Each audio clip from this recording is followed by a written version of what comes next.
What's up, traders? Matt from the Trade Brigade here doing a technical analysis on ticker symbol IMTE for integrated media technology. On the left-hand side, we have the daily time frame, and on the right-hand side, the 30-minute intraday time frame. First things first, we have not yet talked about this stock on the channel, so we're going to start by giving ourselves a daily roadmap. And while we're at it, I'll just sort of briefly mention that they did release an announcement talking about launching an NFT platform. Obviously, NFTs are the hot thing right now, and the stock price soared initially as that news did come out. And it actually took out the top end of the daily range, but is that going to be sustainable? I'm certainly not seeing any signs that the answer to that question is yes, right? Certainly this upper wick on the daily time frame chart would suggest that a lot of profit taking was going on. Anyone who is building a position in here, anyone who initially bought on these first two low volume bars and then saw that explosive rally, it looks like all of those people did ultimately take profit. Now, it's not to say that every single one of them did, but a majority did, right? And you can see that by the selling pressure that then essentially ensued.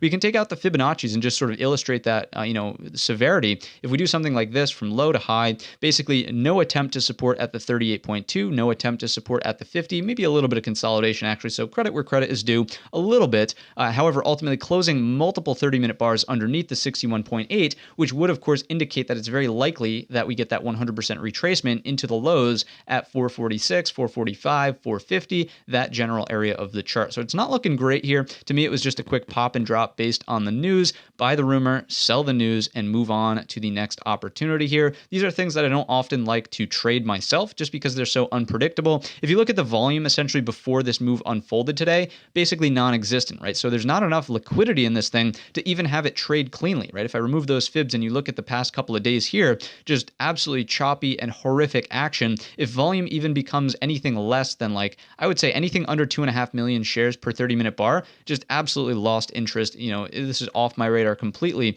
as something to keep an eye on. So chart's not looking fantastic. There's no real long entry as of right now. You would just basically keep an eye on volume. If we do start to see volume pick up, and just for the sake of today's video, I would say as a reference point, you want to see sustained, 5 million plus 30-minute bars in terms of volume. If that happens, then fine. Maybe there's another run here, but it would take an intraday pattern to really show itself. There's nothing here from the 30-minute, nothing here from the daily either that would support the theory that this stock is going to continue higher and take out today's highs at 758. So those are my thoughts inside of integrated media. If you enjoyed the video today or learned anything new, let me know in the comments section or by giving the video a thumbs up. Don't forget our main channel is linked in the description, and all of that being said, I wish you a green trading week.